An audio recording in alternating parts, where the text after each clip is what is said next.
this week next week. So next week's colloquium is on Friday. That hasn't changed. A couple other things. For those of you who either haven't seen it through the AAS or the AMP, tomorrow night from 7 to 8 over here at the area, Sir Martin Rees is going to be giving a public talk called Mars and the Multiverse. It's free. Everybody's invited. I'm thinking of going. My wife is thinking of going. So if you want to go, see you there. Tomorrow or Saturday? It's tomorrow night. Tomorrow night from 7 to 8. Also, I've heard rumor, and confirmed this, but you can probably Google it. Since they're having protests almost every weekend, this weekend, supposedly there's a protest for science going on down in D.C. on Saturday. I have an event planned on Saturday I can't attend, but I know what that date's been set. last I saw was the 21st of January, but I could be wrong, because I just found out about it yesterday. The 21st was last weekend. Yeah, that would be difficult That's to do. true. No, That's true. So maybe they haven't said it yet. no, they haven't said it yet. Good. Good. So I'm just letting you know that it's going to happen. So maybe we can all get down there and protest. Turning to today's talk now. Science has told us that the Earth formed about 4.5 billion years ago, and fossil record, at least non-controversial one, seems to show that life started on the Earth at least 3.6 billion years ago. So the question is, how did life come to begin on Earth, given that the solar system at that time was probably nowhere near the solar system that we know of today?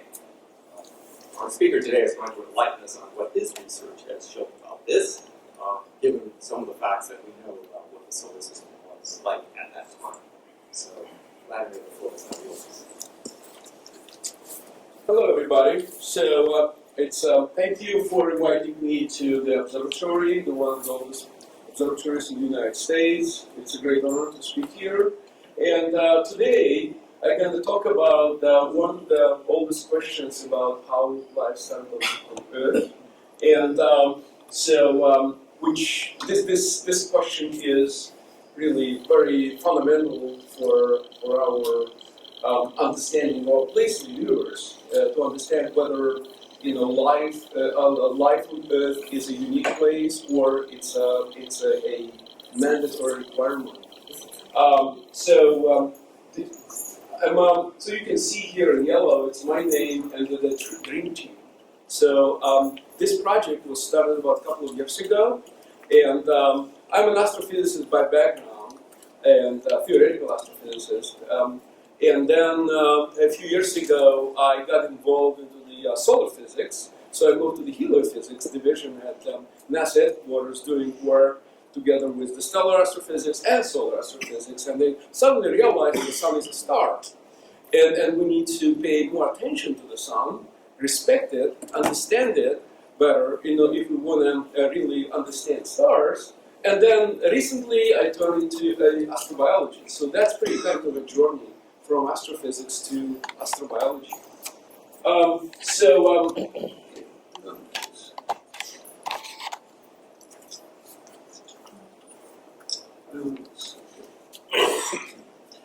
So my talk is dedicated to the memory of Pierre Sellers, who served as a great inspiration for our interdisciplinary study. He was a assistant director for science at NASA Goddard, and he was a great promoter of interdisciplinary studies at NASA Goddard.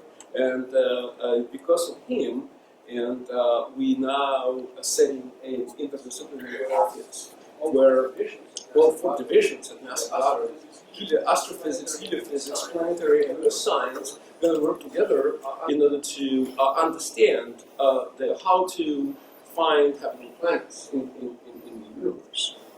So, I just want to also say that one of the latest papers that we wrote about how to find targets, the best targets for habitable planets, it was accepted by Astrophysical Journal Letters at the end of the last year, the 29th or 29th of December, and that coincided when Pierce passed away. So we dedicated this paper and this talk to his memory.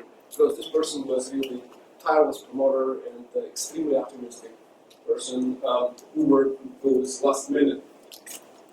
So that's life that he enjoyed so much. Started from the heavy grades, from those thermophiles that survived really extreme conditions to the survival of the species, to love and to the intelligent species. But it's not the life that I'm going to talk about. I'm going to talk about try to discuss the big questions. Are we alone in the universe? And how common is life? So this is a really ambitious question, of course, and it takes a village or a region to answer this question. So we need intelligently apply everything that we know from astrophysics, helioplanetary, and earth science, biology, and chemistry in order to solve this question. So that's why you saw this big team of people that I was lucky to assemble over the last 2 years, and they include people from astrophysics, helio, chemistry, and now biochemists. So later on I'll highlight you about some of the experiments that we would start. I couldn't dream about that even 2 years ago. So in order to answer this big question, we want to, I also want to say that I'm a PI at the NASA Astrobiology Institute Nexus team. It's called Mission to Young Earth 2.0. So we're trying to find analog, because if you want to understand the origin of life, of course you want to develop theoretical approach, but then the theoretical approach, the viable approach, should give you certain ways to design a mission and then prove it observationally, to find a planet pregnant with life like Earth and find the life in the making. Okay, that's my goal, to find a planet that develops life. We have so many hundreds of billions, of, at least 100 billion stars in our galaxy, and we're pretty optimistic that we can do it. So the search for life in the universe starts at our own planet and the solar system. So this is the approach, and then once we understand that, we're going to get clues in order to understand how to intelligently find life on exoplanets. What kind of stars we need to pick, what kind of exoplanets around those stars we need to pick, and so on and so on. So before I go into that question, I want to highlight you a little bit about how old is life. So the life started, as already been said, remarked that that we have very firm evidence to suggest that the Earth was formed 4.65 billion years ago, and the first 700 million years were pretty Hadean. The Hadean hate, the Greek god of the underworld, because that was hellish time in the history of Earth. So and life started at the intersection between the Hadean and Archean period. So immediately after the end of the late heavy bombardment period, when the water started, the Earth cooled down, and so we have records between 3.8 and recent paper in Nature suggests that it can go all the way to 4 billion years back in time. So it didn't take long for life to start, but it took a long time, over 1 billion years, to create oxygen in the atmosphere. So to understand the whole project, we need to understand the environment of our early Earth, so the Hadean Earth. The first 4.8 gigayears were the most critical time. So we start with the accretion of early Earth, which eventually created the magma ocean and created the first atmosphere, which was the remnants of the protoplanetary cloud, mostly hydrogen and helium. So that was the first Earth, was magma ocean, and later on, when I will talk about that a little bit, the sun played a very important role to sweep out the hydrogen helium atmosphere from the early Earth. And then as soon as Earth cooled down, the mantle convection picked up and started to generate volcanic and tectonic activity that created the secondary atmosphere. And the secondary atmosphere was nitrogen, carbon dioxide, methane, a little bit water, and sulfur dioxide. So that's basically typical gases that we normally observe as a result of the tectonic activity and volcanic activity. And no oxygen, of course. That was highly reduced environment. I will present some arguments in favor of that. The nitrogen, molecular nitrogen, was a very important molecule. Now you enjoy 77% of it in our atmosphere, right? And the question is why? Is that required? 77% or 7% will be enough? Looks like that our research shows that the great reservoir of molecular nitrogen in the atmosphere is a prerequisite for life. If you look for a planet, you need to have a planet nitrogen rich. And with that, nitrogen was even more abundant, probably like 89%. And the reason behind it because nitrogen is a very inert gas. It's a very unfriendly gas. It doesn't like to interact with others. And I'll talk about that later. And then the time passed on a little bit for a couple of hundreds of millions of years. We had the stable hyposphere, the first oceans, and those oceans were supposed to be not highly acidic to start prebiotic chemistry immediately after the end of the late heavy bombardment period. So we start at around like 0.5 gigahertz, the first half a billion years of the prebiotic chemistry, and which created the RNA world, the first RNA molecule that we believe was the simplest molecule that was a precursor to the DNA molecule that basically controls our world, living world today. That will be the journey. And let's now look at how sun behaved at that time. The sun was a pretty Hadean place too, because that was also the hellish place in terms of as soon as it formed, create the sun as a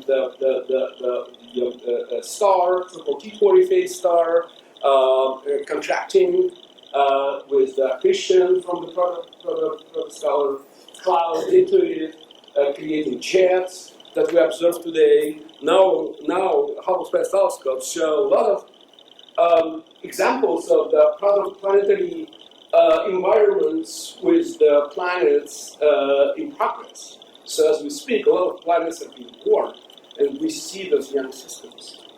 Okay, so our sun, it took a few million years, and then as soon as the T40 phase, it contracted enough to create a stable star, balanced by the thermonuclear fusion, sun was a faint but explosive star controlled by the magnetic field. So it still is a magnetic star, but it was much more explosive place with the frequent flares that I'll discuss later. And eventually, so this is the point, the faint explosive star that we'll concentrate today. As we now have a number of examples about how those young stars behave and why they're faint. So the young sun was I said that it was the explosive, but it was also a faint star. So the point is, it was about 30% fainter than it's today, and the reason behind it because the thermonuclear fusion. That if you have, when the thermonuclear fusion just started, you had very little helium and a lot of hydrogen, and thermonuclear fusion proton-proton cycle suggests that you have the conversion, a very efficient conversion of the hydrogen into helium. So in time, you can imagine that you increase the amount of helium, mixing ratio of helium, so the density increases, so the core shrinks, increasing the temperature, and as a result, the star gets brighter. Actually speaking, so nowadays, our sun gets brighter by 10% every billion years. Okay, so the next billion years, our sun will be 10% brighter, and we're going to get into the phase of the runaway greenhouse effect. So the global warming will be the issue even more severe. So we need to get ready for that. So it will be actually sun's control, and no one, not politician, will be able to control this curve. So. The quick calculations show that if it is the case, and it is the case because we observe those young stars, we see that they're actual favor. So this prediction comes from Fred Hoyle's calculations back to 1950s. So since that time, we realized that the sun was faint. However,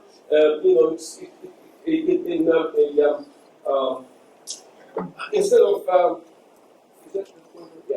instead of having this is basically the surface temperature, the equilibrium temperature with no atmosphere. Okay, so that you can see that you're well below the freezing point of water. So the Earth and Mars were supposed to be like icy balls. However, we have plenty of evidence to believe that Earth and Mars were habitable.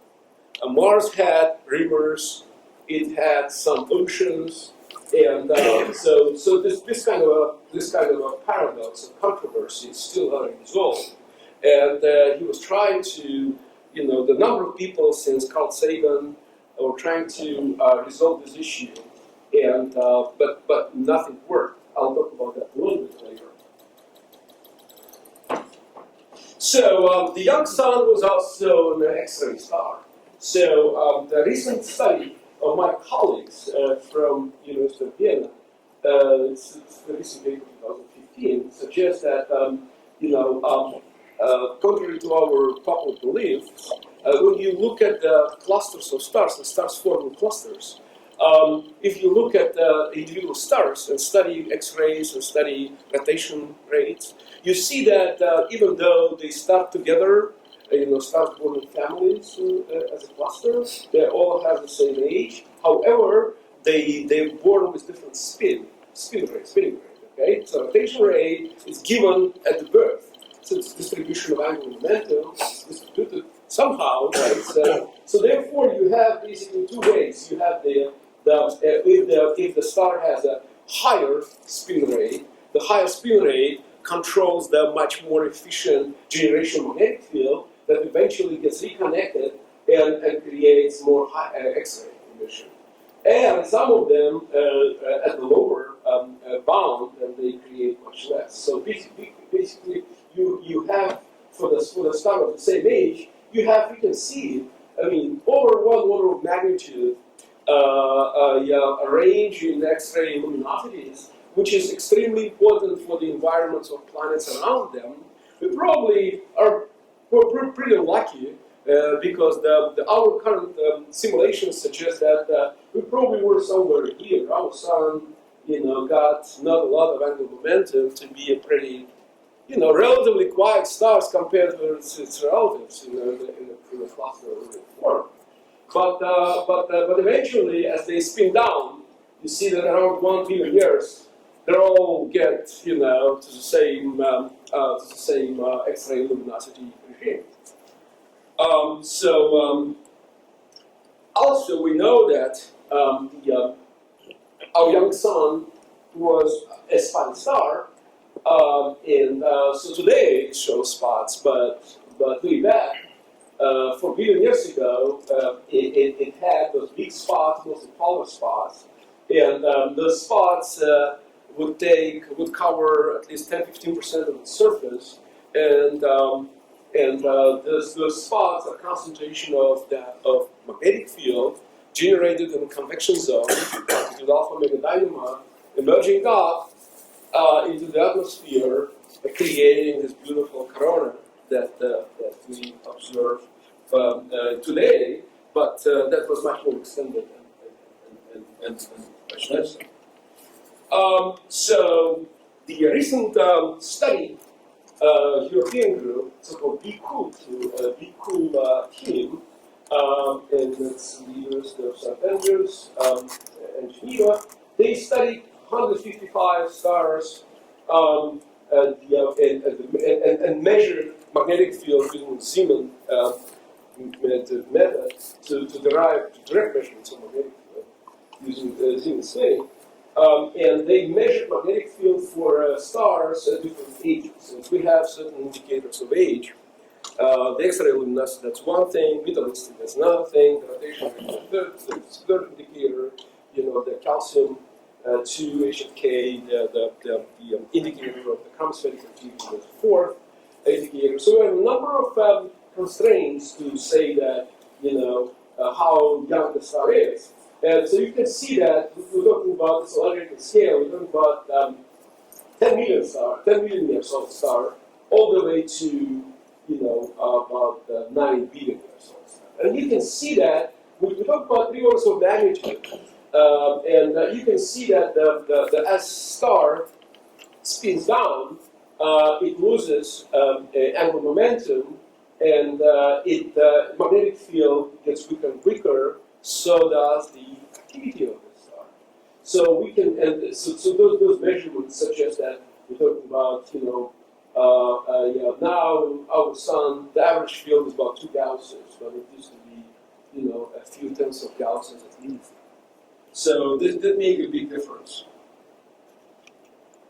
So currently, let's look at the current view of our sun. What you see is a beautiful image from the Solar Dynamic Observatory. We are in charge of basically getting data that NASA gathered and doing analysis of the everyday sun. So, and what you can see here, those bright regions here and here and here and here, and those bright regions are the regions of concentrated magnetic spots, signified by sunspots below at the photosphere. What you look at here is a corona. It's the uppermost region of the sun, heated to multi-million degrees. So due to the heating that comes from the below up. And what you see here, beautiful magnetic loops. And those magnetic loops are those rubber bands traced by plasma. It's the magnetic rubber bands, magnetic field that's already out, okay? And so you can see them only because the plasma flowing along the field line, and the plasma is hot enough and dense enough so that it can emit in the X-rays much more than the surrounding areas where magnetic field is not strong. So therefore we know that the heating is associated with the magnetic field. And so our sun you see the flare, the energization as a result of the reconnection of the magnetic field in those regions called active regions. And so now we have evidence that the young sun had the active regions much bigger because sunspots were much larger. Those processes, those flares, were much more frequent and much more energetic. So this is the, from time to time, our sun creates havoc, in the interplanetary space between us and our star, so-called space weather. The space weather is the disturbances that we observe when the sun erupts. When the flare starts, it creates a great burst of energy in the form of X-ray, all the way to UV emission, to optical emission, radio emission. It's a multi-wavelength, it's a broadband emission, but mostly in X-ray. Most of the emission comes from X-ray, UV emission. But also, from time to time, you have the explosion of an injection of the magnetic clouds, and billions of tons of materials come from the sun. And sometimes, if you're lucky or unlucky, it come and hit us. So if you go back, and the so-called coronal mass ejections. So there's also, we recently learned, and so it's only about 30 years ago that we realized that the sun also exposes coronal mass ejections, not just flares. And those coronal mass ejections is another phase of those eruptive processes. So I'm going to show you a movie now. It's a September 1st, 2014 event, the coronal mass ejections. It's a stereo behind the stereo. It's the two spacecraft that look at the the one ahead of Earth, another one behind Earth, look at the sun and create the stereographic images of the sun. But let me, so look, what I would ask you to look at this region, you will see that it basically erupts, it gets brighter, and then you will see subsequent follow-up ejection of material. Okay, let me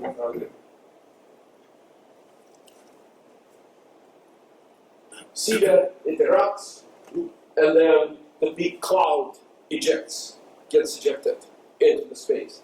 So, and then the third thing that you notice is noise, right? All those dots. Those dots are energetic particles. Energetic particles that are polluting detectors. And what actually happened, you probably also could notice that something happened, extraordinary happened. Let me run it again. The sun spins. Have you seen the rotation of the sun? Yeah, if you did, so I will save time not to show it again. But that was the result of the, not the actual physical effect, but the result of the blinding the star tracker by those particles. So therefore we know that big flares come not only with ejection and energization of the, the material, the chromal material on the chromal regions of the sun, but also ejection of the plasma clouds, and also acceleration of particles on the way, because those clouds, they propagate with speeds up to 3,000 kilometers per second. It's extremely supersonic, and they create shocks, and the shocks are nice sites for particle acceleration, so-called solar energetic particle events. So now we know that sun shows trinity of those events. The large flares. It comes with the solar flare, and then associated coronal mass ejection event. This is the Earth, and then this cloud, this expanding cloud, propagates in different directions, and the bigger the cloud, the wider it is, so it can heat us. It can heat the Earth from lithosphere, and that's the whole point. And that's the roots of space weather that created Quebec, 1989, when the whole city was without electricity for 8 hours. And this question is so important that it was recognized by the previous administration as the matter of national security.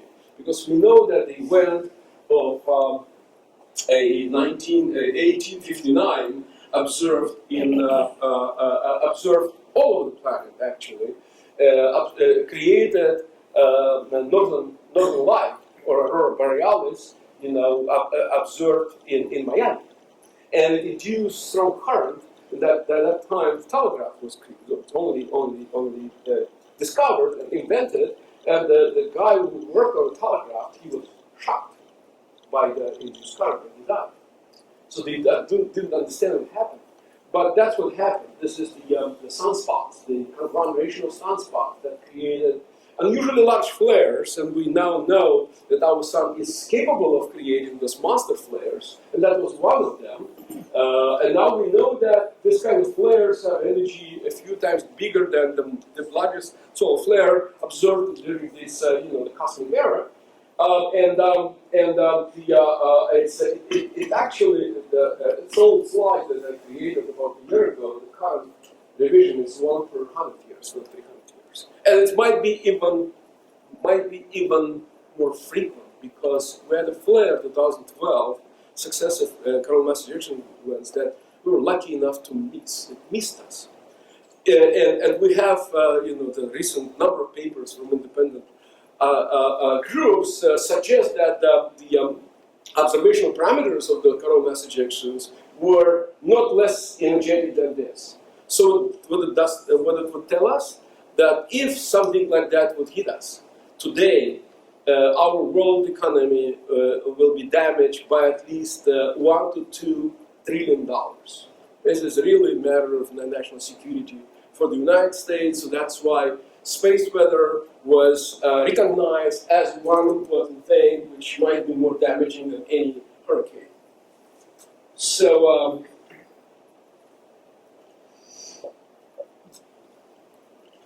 So that's what we know that our sun creates flares. But the actual understanding what our sun can do and other stars do came after the successful launch of Kepler's Space Telescope, which is a revolutionary telescope that's supposed to use photometry, the transits of planets to create those photometric tips in order to identify and characterize exoplanets. And it was monitoring 150,000 stars at 30-minute cadence for over 4 years, and found now over 4,000 planet candidates. But also, it made a very surprising discovery of superflares of stars. Imagine that you sit and stare at the one region of the sky, and each pixel is one star, and you basically look at it for 4 years. You can see a lot of things, right? Not only, and so that's what the typical thing that the telescope can see is basically those periodic variations created by big star spots. And the one star come and go, and then it's a little bit darker region on the surface, and it creates dips, and then goes away, and then so on and so on. So this is basically modulated. This is a flux, the optical flux is modulated, rotation modulated due to the star spots on those young stars. However, you can see those spikes, and if you zoom in, you will see that it's actual flares. So if before Kepler, astronomers published one paper per flare, and it was a big deal, now we're publishing hundreds of flares. Okay? And now we see several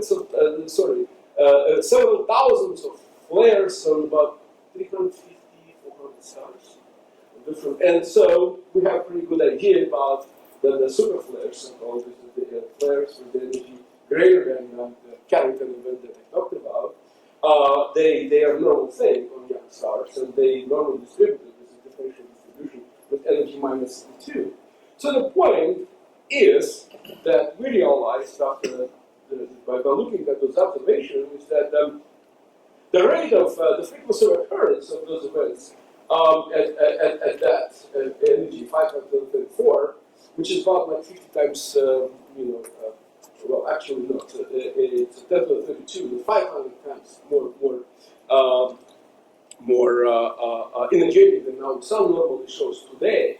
But if you go back to the super Carrington events and reduce it by a factor of 30, so the 30 squared gives you 900. So you have tens of events per day, but not every event creates a coronal mass ejection. But we calculated the distribution and came to a very, very conservative number that at least if you had one super Carrington coronal mass ejection hitting our Earth every single day. Yes. When you say every day, you mean over the 150,000 stars? No, talking about from our sun. From our sun 4 billion years ago. From the sun, our sun works and stuff like that. Because we now know that we were looking at the prehistory. It's of our sun when the sun was young, coming back to stars. So by and we now identify the number of them. So we started this work with my group to basically do a reconstruction of the physical parameters, how the solar wind looked like, how the flares looked like, how the X-ray looked like, because in order to study the effect on the early Earth's atmosphere, you need to know those parameters, right? So before you use sophisticated codes that can study the effect of the interaction between the wind and magnetosphere or magnetic shell around the Earth, you need to know those parameters. So we run models of the three-dimensional and HD models that are pretty successfully predict and describe current solar wind. We change the parameters of magnetic field that we measure in other stars, and to basically and density that we observe, observational parameters to reconstruct how the solar wind looked like 2 billion years ago and about 3.8 billion years ago when the life started on Earth. So the stars are results of the simulations, and the shaded region is the region empirical. Empirical data, it's empirical reconstruction by using number of stars, using because as the wind hits the interstellar medium, it creates a so-called hydrogen wall and creates extra absorption of Lyman alpha line. So you can use this, and that's what people use. That's what the major method in astronomy used today. So we found that we are in general agreement with the empirical model, but we understand the controlling parameters of the stellar wind.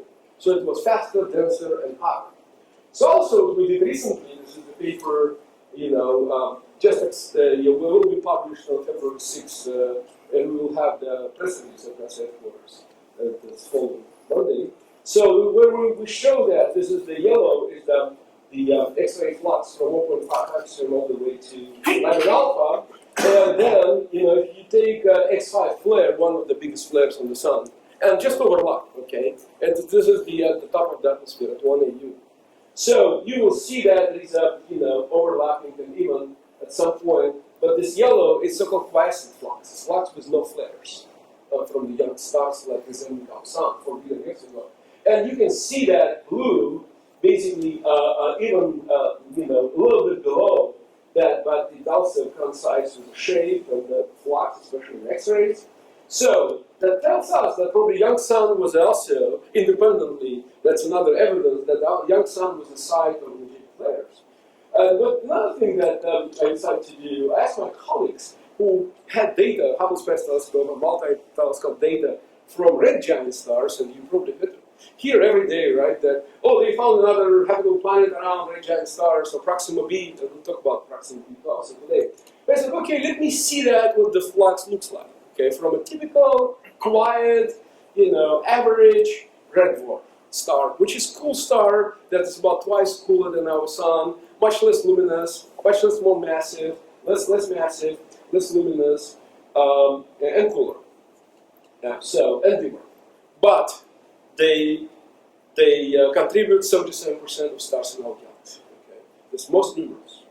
And if you look at it, the red one, that's the reconstructed flux by using Hubble telescope, Hubble Space Telescope, X-ray, UV data, and you can see that even so-called, flux from the star, from an average star, not a flare star, they're much at the habitable zones distance. They also consistent with the young star, the emission from young stars resembling our sun.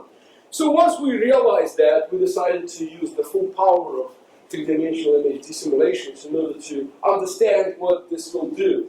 So, so what you can see here, the coronal mass ejection, the supermechanical coronal mass ejection, the sun is here, sends the material and squeezes the magnetic field, and basically all the way to like 1,250 kilometers, creating, opening up the magnetic field, opening up the polar regions, and that's why you see, the coronal borealis, because the open-close boundary goes all the way to, to Florida. So that's why every day you would have seen those northern lights, visible from the equatorial regions. So, and also that allow us to know, how much flux will be, how much magnetic field will open up. This is one of the snapshots of those three-dimensional simulations from the paper that was published last year in Nature Geoscience on that topic about young Earth.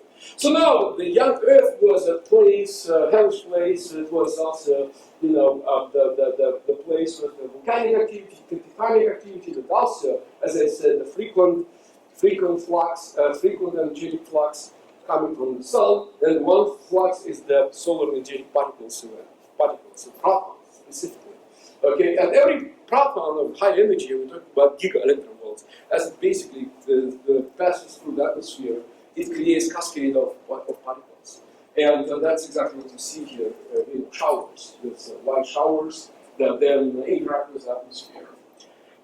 So the effect of the interaction of XUV emission, of course, depends dramatically on the how far you are from the star.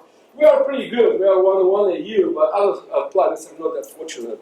Because, for instance, if we talk about those numerous stars, we talk about the cool stars, the dwarfs, because they're less luminous. In order to get the same amount of total energy, to keep water in the liquid state, you need to be very close. You need to be at least 6 to 20 times closer to the parent stars. But you know that if you have the same amount of X-ray and UV, the amount of energy goes as the inverse distance minus inverse square is the distance.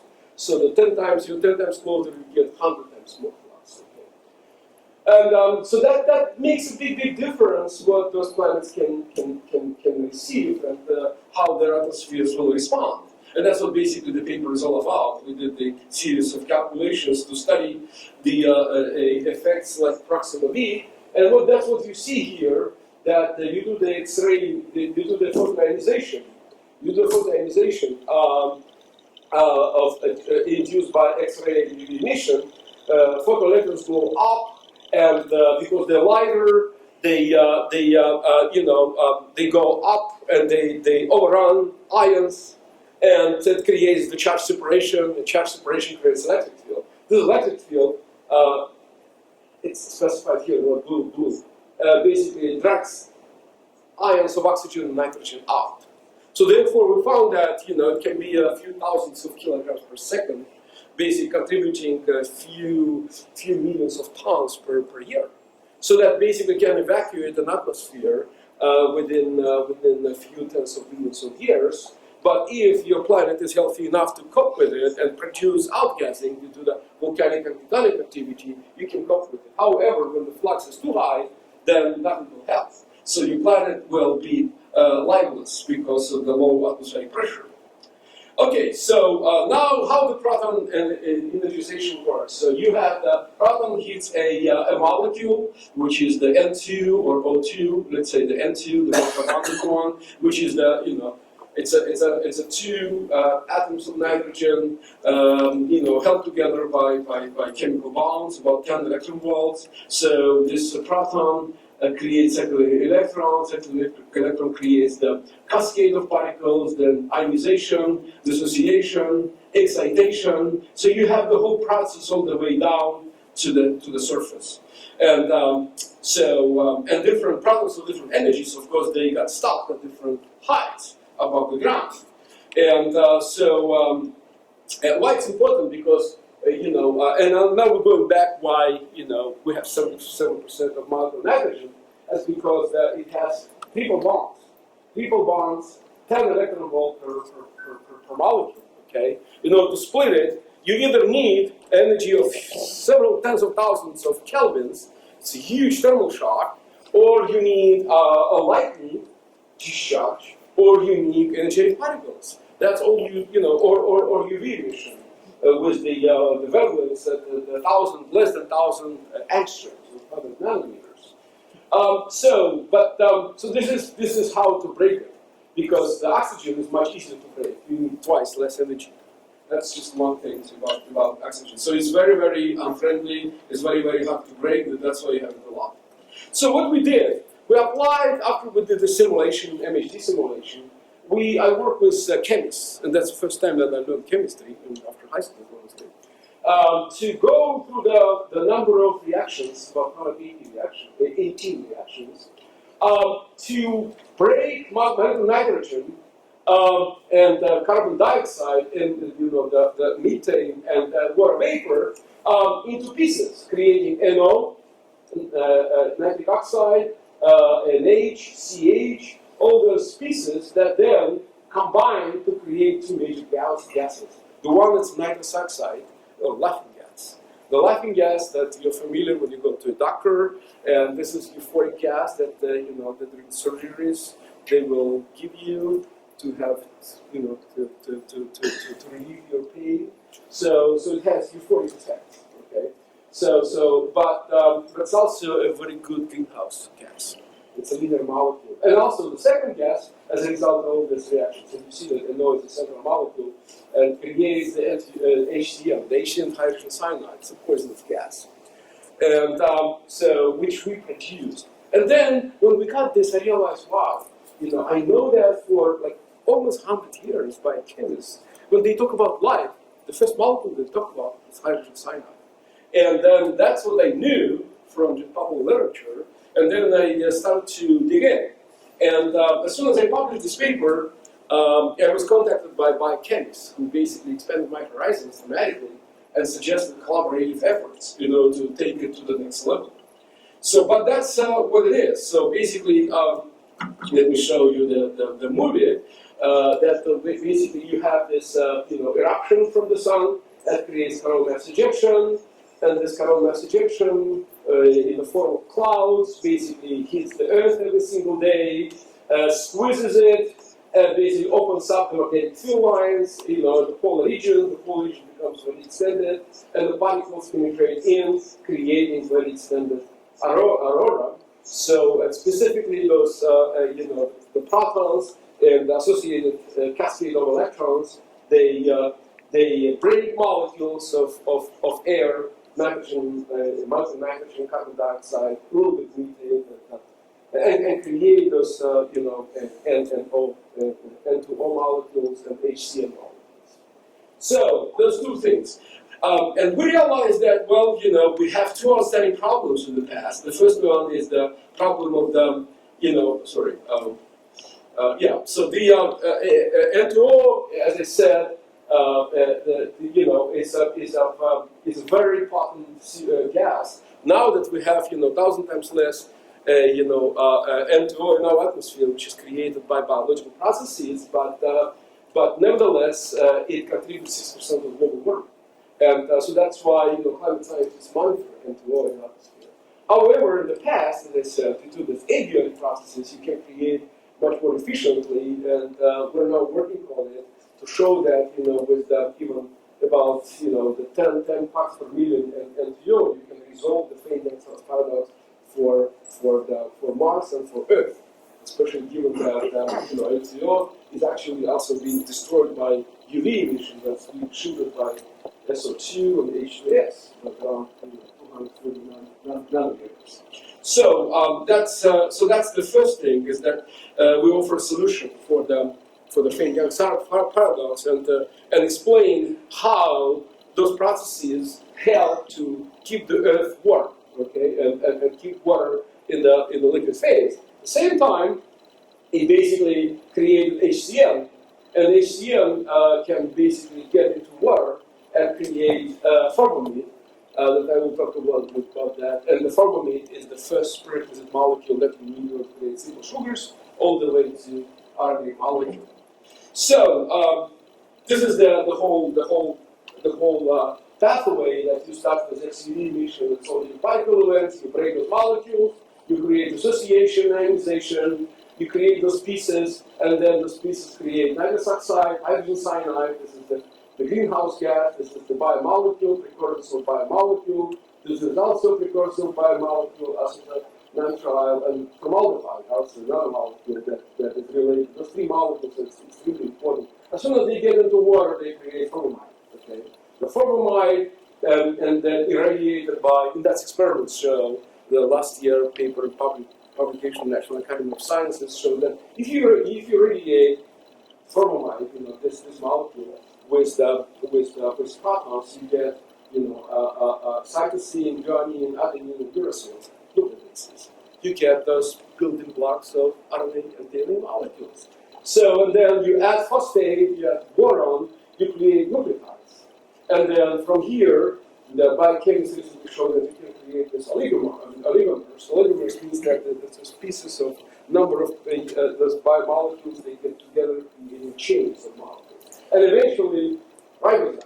Ribozymes is basically RNA molecule that serves as an enzyme. It can create and control proteins that are extremely important for metabolic purposes. So once you have that, you solve basically the problem of the prebiotic chemistry, which basically this is the bridge between chemistry and biology, when you create a molecule that self-replicating molecule that can store information and use this information to create future generation of molecules. So that's why we started this kind of chemistry experiments. It's the consortium between NASA Goddard, Harvard, the Origin of Life program, Harvard University, and Earth Life Science Institute and Yokohama National University in Japan. So they have accelerator protons, and that's what we do. We radiate those mixtures with protons. And this first paper is going to appear soon, where we show that the production of the glycine and alanine, two amino acids in the lab, okay, by using protons, this is blue, versus using spark discharge. It's an Uri Miller experiment, back to 1953. It's about 1 million times more efficient. Protons are more efficient than sparks. And UV, the red one, is actually very, very inefficient. And needs a lot of methane as your reagent. So this is the journey from the N2 to RNA molecule, as the chemists highlight me. And you can see the HCl is everywhere. Okay, so the HCl is the molecule that needs to be added to create more and more complex molecules. So what organic molecules do if given energy only? That's what we do. Tar. Okay, tar, it's a garbage in life, it's not life. However, what organic molecules do if given energy plus Darwinian evolution, if there is a self-replication, then you have that. So life is a self-sustaining chemical system capable of evolution. So this basically eventually the whole pathway that we produce. We understand that we need an energy flux. Life is a miracle only if you don't have energy flux and just let molecules to get complex, bigger and bigger and bigger. It's never happened. Never happened, right? So, however, if you promote it, and if you take the system, a simple system of molecules out of chemical equilibrium, it's like, the wave from the ocean wave becomes bigger and bigger and bigger and bigger, becomes like a rock wave, like a tsunami, and then you just let it go, it will produce a solid form. It's very, very far of the equilibrium, it forgets about its past, dark past, it behaves as a wave, as a solid organ, and interacts with other solid organs, producing baby solid organs. That's what the life is. It's the chemical process far, far from the chemical equilibrium, chemical disequilibrium. So you need energy flux, and you need I call it a dome life, You need a dome life of those primary molecules of nitrogen, CO2, normal molecules, the typical molecules in the universe, a little bit methane, a little bit water vapor, and then you need the ocean, of course, because those molecules need to have access to water to create more complex molecules, to create life cookies. So this process probably is sweet life cookies. I think that this process is pretty universal because what I'm talking about, universal energy fluxes from stars, universal cooking dust, universal water that we see everywhere, at least in our solar system. And so and now we understand that we can create RNA molecules. Given that recycle of chemistry of life can be those molecules can go from diffuse clouds all the way to the dense clouds, forming stars and the protostellar,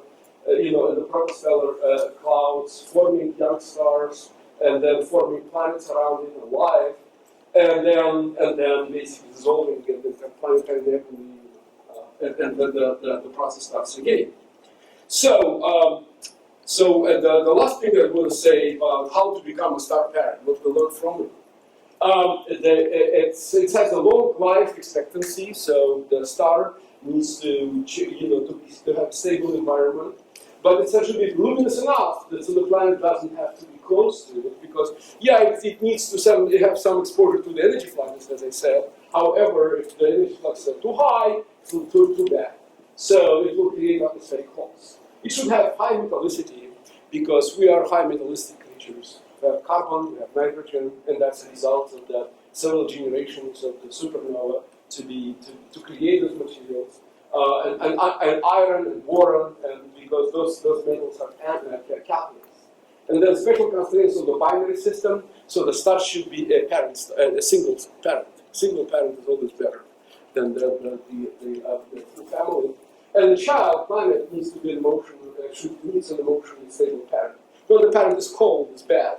When the parent is too emotional, that's also bad. So we need some kind of a Goldilocks. So that defines what kind of stars we need to look at as a best of stellar parents. So that basically tells us that our sun is basically in the Goldilocks zone. So that explains why we're here. So this is how we find now the life, once we've known that so much. And that's where we are now. It's the one way it's alien megastructures. So you look at the system, I find Starbucks or McDonald's, I say, well, that's life. Well, but that's one way. Another way is basically to apply sophisticated, the ground-based telescopes, which can basically, create carbonographic images to block the emission from the star and measure emission from the planet. So we identify what molecules we need to look for, N2O, HCl, NO, OH. And in order to increase the probability of detection, we're going to go after the biggest possible signal from planets pregnant with life. The pregnancy process creates strong signal. Because life is a pretty faint process, it generates faint signals. In order to have something tangible, you need to have a pregnant planets. And that's on my last slide. I want to end up with the so-called exolite beacon space telescope, which is basically an infrared interferometer, rotating interferometer with 4 telescopes, basically looking at an exoplanet, which basically uses the dark stripe in order to, it's 180 degrees, a separated electric field in order to kill the star and to keep the dark stripe on the star on the axis, and then to look at a series of interferogram in order to study the emission from the star. So this is the project that we're presenting. It's 4 2.5 meter lightweight mirrors from carbon nanotubes, developed carbon at Nasagara. So extremely lightweight. It's only a few kilograms, and this is the boom about 25 meters. Okay, 4 meters, so 10 meters total, with the inner working time of about 20 milliseconds, which will allow you to observe a planet, resolve it at a distance of about 1 AU at a few tenths of light years away from us. So this is probably the way to detect the signals. And of course, we want to probably go after primitive life, which is 10 orders of magnitude greater than the intelligent life. So yeah, we know the city is out on the way for like 40 years already. So nothing was found, only in Hollywood so far. But we strongly hope that this methodology can yield actual results in the next 20 years. 10 to 20 years. Actually speaking, it's closer than we think. Thank you very much.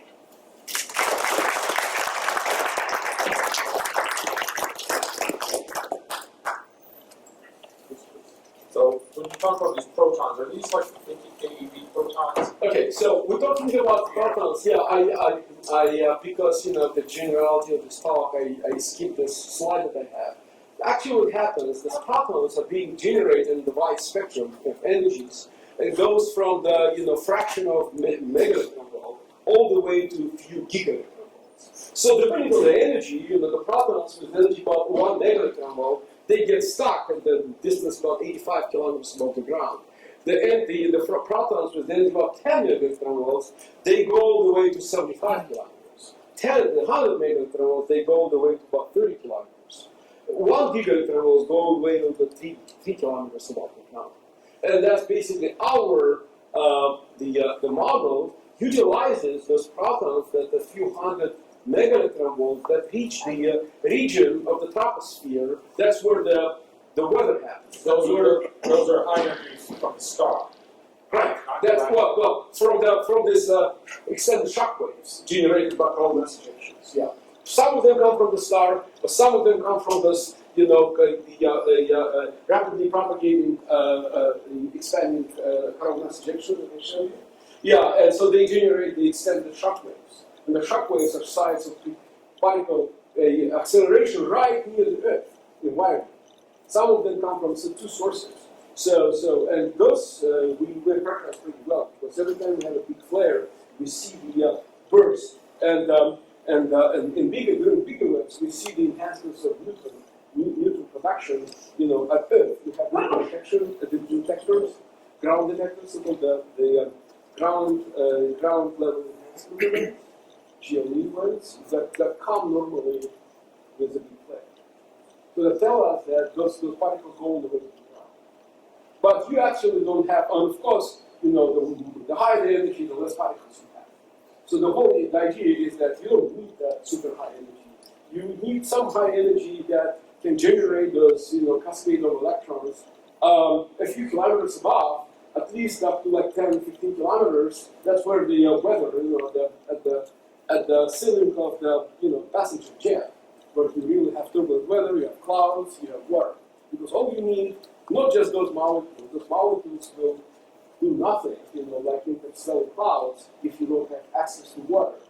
As soon as you have access to water, miracle happens. You have formation of formalin, and the formalin allows you to produce the whole process further down to the surface. As soon as you have access to metals act as catalysts and take process further down. So you need basically three environments. You need air, liquid phase, air phase, gas phase, liquid phase, and metal phase, to take this originally simple molecules all the way to the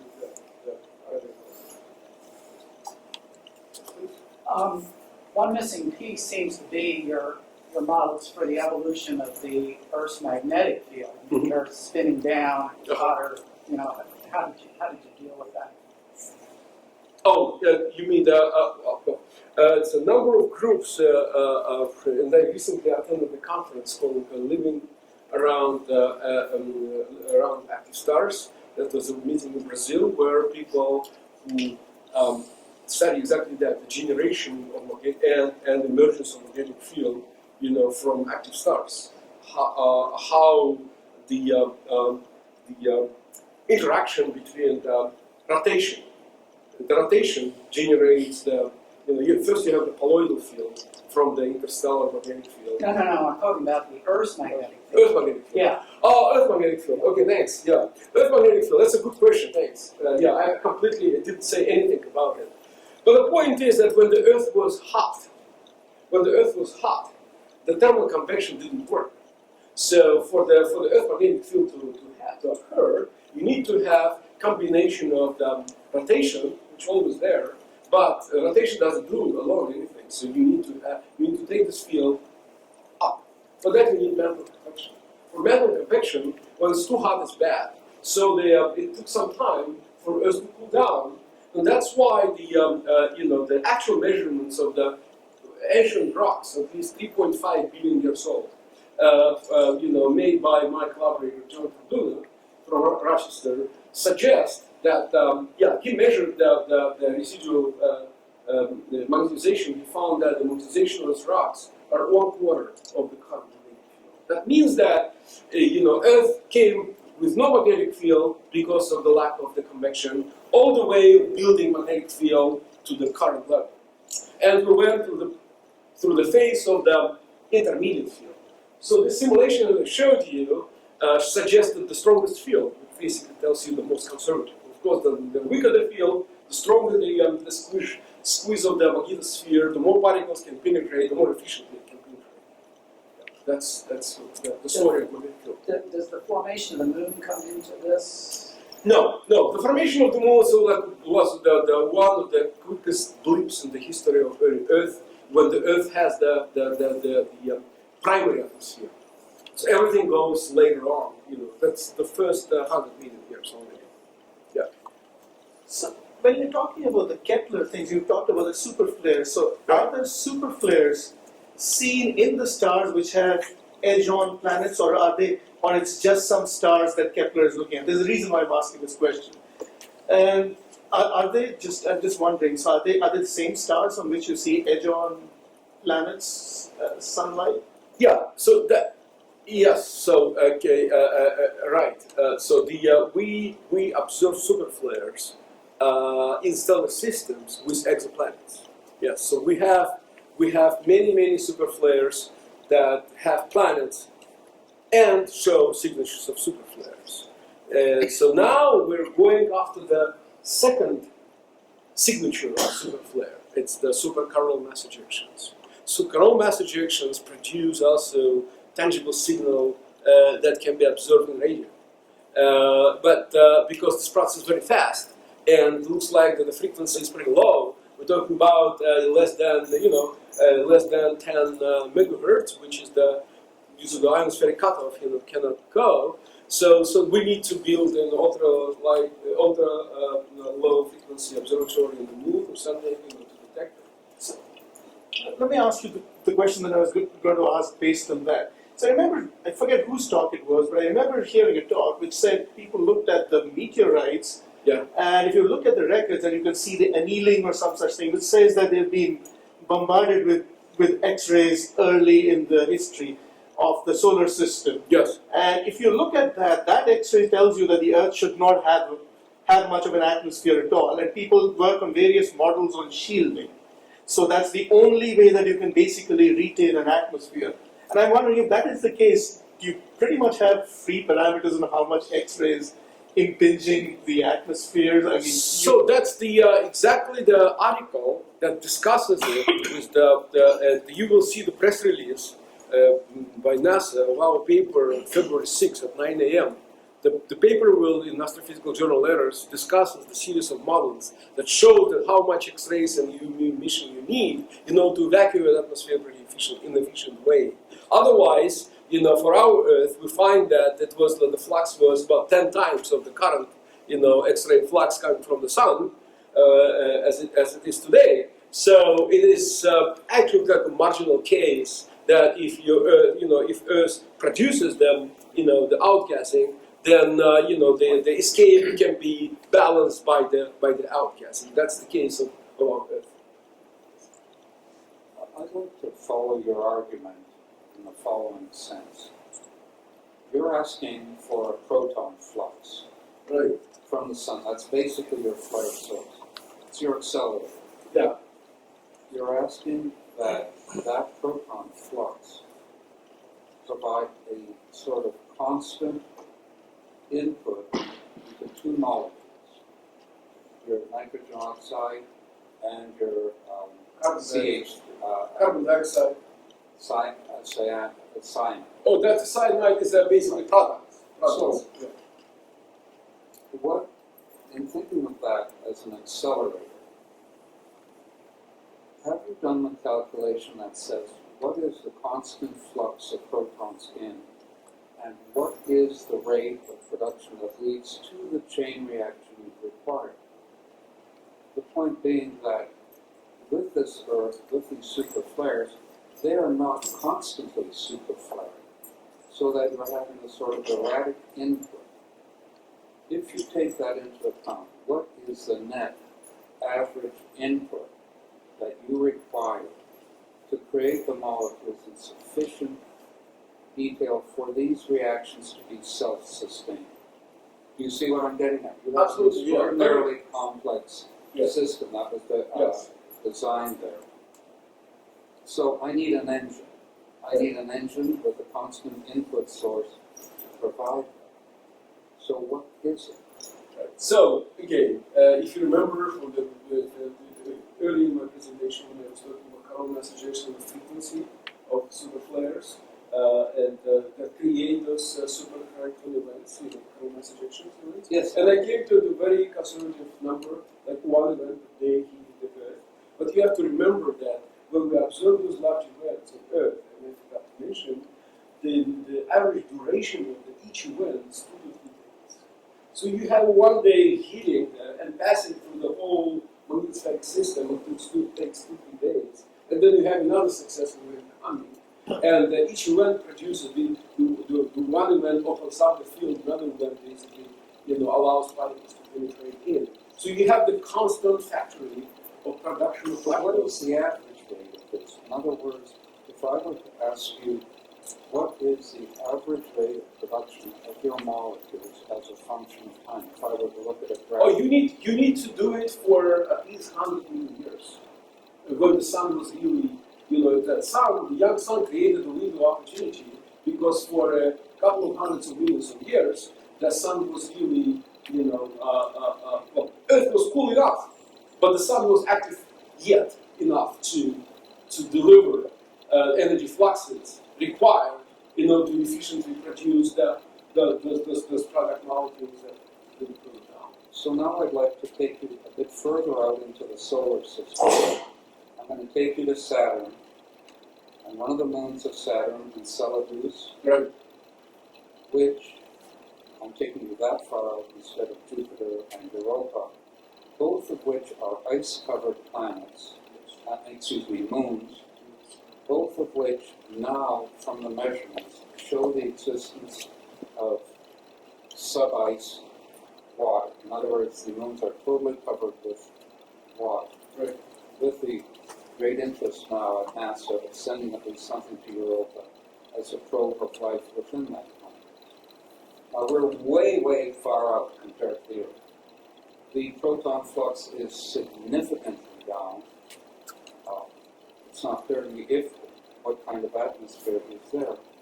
So how dependent are you on the existence of an atmosphere to tell NASA, for example, don't waste your time? I'm being very, very provocative here. In your theory, do you see that this would provide for the existence of life in the ocean of Europa and even worse in the Enceladus? It's an excellent question because those kind of discussions are going on now. And I'm going to have a telephone with Jim Green, who's the head of the planetary division at NASA headquarters, in exactly 6 minutes. I'm probably going to do it from here. And one point is that, I gave those kind of presentations at NASA headquarters in November for multidisciplinary division groups. And the question was that NASA was going for some time after following the water. You know that.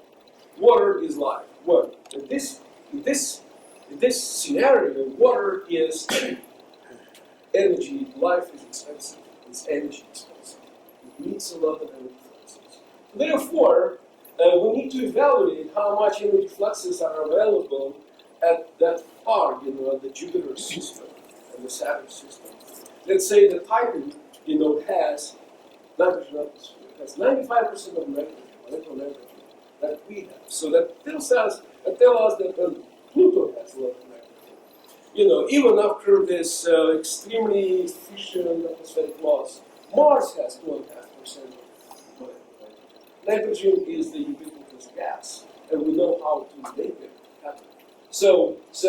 But the existence of this primordial gas and this dope is the one thing. But we need to energize it, break it.